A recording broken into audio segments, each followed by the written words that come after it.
जैसा कि हमने पिछले एपिसोड में देखा था कि यांग ने फिर से उस मार्शल आर्ट अरेना में जाकर साइबी को फाइट के लिए चैलेंज किया था और उसने साइबी को अपने वाटर पावर का यूज़ कर बहुत ही आराम से हरा दिया था और उसे जो सोना मिला था उसने उन सभी लोगों में फेंक दिया था और वहाँ से चला गया था। तब हमने स्काई कैचर पेविलियन को देखा था जहाँ यांग ने अपनी आवाज़ बदलकर शियान को डरा दिया था। अब आगे इस एपिसोड की शुरुआत में हम शियान को देखते हैं जो यांग से कहती है कि यांग, क्या तुम मुझे डराना बंद करोगे, क्योंकि मैं पहले से ही डरी हुई हूँ और तुम मुझे और डरा रहे हो, क्योंकि मुझे तुम्हारे जगह पर इस आउटफिट को पहनकर स्काई कैचर पेविलियन को हैंडल करना पड़ता है, जिसकी वजह से मैं पहले से ही डरी रहती हूँ कि कहीं मुझसे कोई गड़बड़ ना हो जाए। जिस पर यांग कहता है, पर शियान, यह आउटफिट तुम्हारे पर काफ़ी अच्छा लग रहा है। तब शियान समझ जाती है कि यांग क्या कहना चाहता है, तो इसीलिए वो यांग से पूछती है कि अब मुझे कब तक इस नाटक को जारी रखना होगा, क्योंकि मुझे डर है कि मैं ज़्यादा समय तक इस नाटक को जारी नहीं रख पाऊंगी। इस पर यांग फिर से शियान की तारीफ के पुल बांधने लगता है और कहता है कि तुम्हें एक अथॉरिटी की तरह इतने अच्छे से बिहेव करता हुआ देखकर मुझे तो पूरा भरोसा है कि तुम इस नाटक को अच्छे से जारी रख पाओगी। जिस पर शियान थोड़ा गुस्सा हो जाती है, पर तभी यांग एक कैंडी स्टिक निकाल कर शियान को देते हुए कहता है कि ये रहा तुम्हारा रिवॉर्ड, जिसे देखकर शियान थोड़ा स्माइल करने लगती है। तब हम दूसरी तरफ प्रिंस के मैंशन को देखते हैं जहाँ पर एक पर्सन प्रिंस को बताता है कि स्काई कैचर पेविलियन के 2 ऑफिसर आपसे कुछ बात करने के लिए आए हैं। जिस पर प्रिंस उन दोनों ऑफिसर्स को अंदर भेजने का ऑर्डर देते हैं। तब हम उन दोनों ऑफिसर्स को देखते हैं जो कि कोई और नहीं बल्कि लीडर चैंग और एल्डर चैंग उटोंग थे। तब प्रिंस उन दोनों को देखकर कहते हैं कि पेविलियन मास्टर, आप दोनों यहाँ पर क्या कर रहे हैं। जिस पर लीडर चैंग बताते हैं कि अब हम पेविलियन के लीडर नहीं हैं, क्योंकि मिनिस्टर चू ने स्काई कैचर पेविलियन को 3 हॉल में डिवाइड कर दिया है और हम दोनों इस समय 2 हॉल के लीडर हैं। इस पर प्रिंस थोड़ा स्माइल करते हैं। तब एल्डर चैंग उटोंग बोलते हैं कि हॉल के लीडर भी होना अच्छी बात है और अब सारे काम बहुत ही आसानी से हो जा रहे हैं और तीनों हॉल एक साथ काफ़ी अच्छे से काम कर रही है, जिसकी वजह से हम लोगों ने जाओ के बहुत से जासूसों को पकड़ा है और ये सब मिनिस्टर चू की वजह से हो पाया है। जिस पर प्रिंस पूछते हैं कि अभी वो क्या कर रहा है। इस पर लीडर चैंग बताते हैं कि मिनिस्टर चू तो इस समय शांत है, पर वो कब क्या कर दे किसी को नहीं पता और वो तो एक खेल गॉड की तरह लगते हैं और उनके साथ जो लड़की है वो भी मुझे बहुत खतरनाक लगती है, जैसे मानो कि सभी की सोल को कैप्चर करने वाली राक्षसी हो।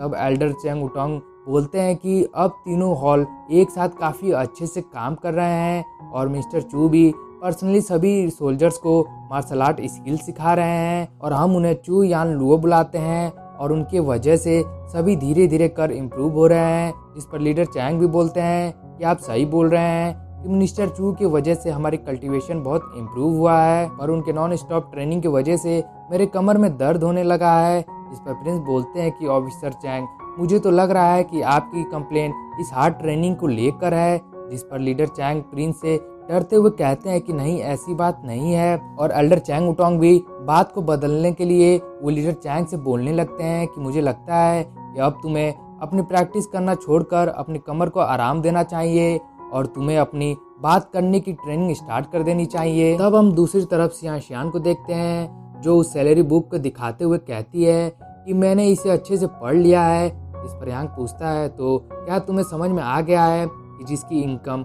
उनके सैलरी से ज़्यादा है, हमें सिर्फ उन सब के बारे में जानना है। इस पर शियान कहती है कि इसकी मदद से हम तायुन के सभी गद्दारों के बारे में पता लगा लेंगे। इस पर यांग कहता है कि ये काम इतना भी आसान नहीं है जितना तुम सोच रही हो, क्योंकि ये सबसे छोटी मछलियाँ हैं, क्योंकि हमें तो बड़ी मछलियों को पकड़ना है जो पीछे से छुप कर ये सब काम करवा रहे हैं और हमें उन्हीं को एक्सपोज करना है।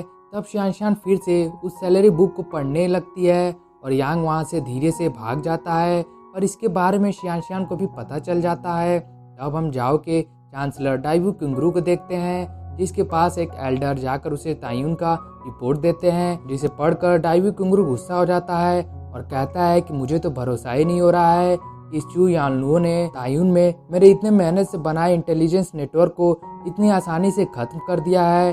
तब वे एक पर्सन जिसका नाम इन उफा होता है उसे तायुन जाकर चू यानलुओ यानी यांग को मारने का ऑर्डर देता है। तब हम यांग को देखते हैं जो मार्केट से जा रहा था कि तभी उसे मार्केट में प्रिंस का एक नोटिस लगा हुआ दिखाई देता है। इस पर लिखा था कि फ्लोइंग जेट लेक के एरिया का यूज करने का राइट्स हेवनली वीपन पेविलियन को दे दिया गया है। पर तभी उसी मार्केट में एक हॉर्स पर बैठा आदमी बहुत ही तेजी में प्रिंस के मैंशन की तरफ जा रहा था, जिसे रोकने के लिए उसके पीछे सोल्जर्स भी होते हैं। तब ये देखकर यांग भी उसके पीछे चला जाता है। तब हम प्रिंस के मैंशन के बाहर देखते हैं, जहाँ पर वो पर्सन पहुंच गया होता है, जिसे देखकर वहाँ के सोल्जर्स उस पर्सन को रोकने लगते हैं। और तभी बाकी के सोल्जर्स भी वहाँ पर आकर उस पर्सन को चारों ओर से घेर लेते हैं।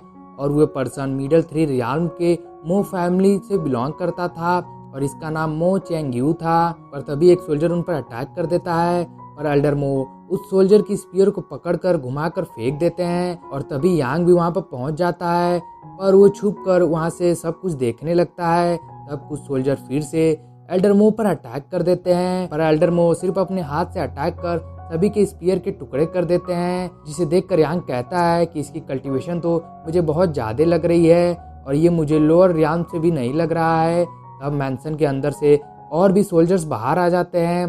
तब उन सबको देखकर एल्डर मो घोड़े पर से उतर जाते हैं, जिसके हाथ में एक छोटी सी लड़की भी थी। तब वो सबसे कहने लगते हैं कि डिवाइन डॉक्टर डू सुकिंग इसी मैंसन में है, तो उसे जल्दी से बाहर आने को बोलो, यहाँ किसी की जान खतरे में है। तो ये सुनकर उन सोल्जर्स में से एक सोल्जर बोलता है कि हमारे तायून के क्रोन प्रिंस से कोई भी आकर नहीं मिल सकता है। पर एल्डर मो अपने मार्शल आर्ट का यूज कर बहुत ही आराम से बहुत से सोल्जर्स को डिफीट कर देते हैं, और वो सब हटने का नाम ही नहीं ले रहे थे, जिस पर एल्डर मो गुस्सा हो जाते हैं और वो बोलते हैं कि कोई भी यंग मीस के इलाज में रुकावट बनेगा तो मैं उसे मार डालूंगा।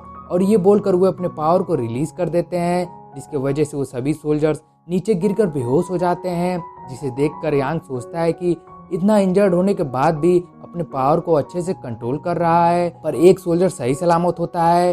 तब एल्डर मो उसकी गर्दन को पकड़कर उठा देते हैं और उससे कहने लगते हैं कि मुझे जल्दी से डू सुकिंग के पास लेकर चलो, जिस पर वो सोल्जर कहता है कि ये सब मेरे हाथ में नहीं है और अगर तुमने मुझे मार भी दिया तो इससे कुछ नहीं होने वाला है। जिस पर एल्डर मो और भी भड़क जाते हैं और कहते हैं कि अगर मुझे यंग मीस को बचाने के लिए तुम्हें या इस पूरे ताइन सिटी को भी डिस्ट्रॉय करना पड़ेगा तो मैं करूंगा। और ये बोलकर वो उस सोल्जर की गर्दन को दबाने लगते हैं, और तभी यांग वहां पर आकर उन्हें रोक देता है और कहता है कि एल्डर आप रुक जाइए, क्योंकि मुझे लग रहा है कि आप यहाँ पर किसी की जान बचाने के लिए आए हैं और मुझे नहीं लगता है कि आपका इंटेंशन किसी को मारने का है। और मैं आपको डॉक्टर डू सुकिंग के पास लेकर जा सकता हूँ, तो क्या मैं जान सकता हूँ कि जिसकी आप जान बचाना चाहते हैं वो इंजर्ड है या बीमार है।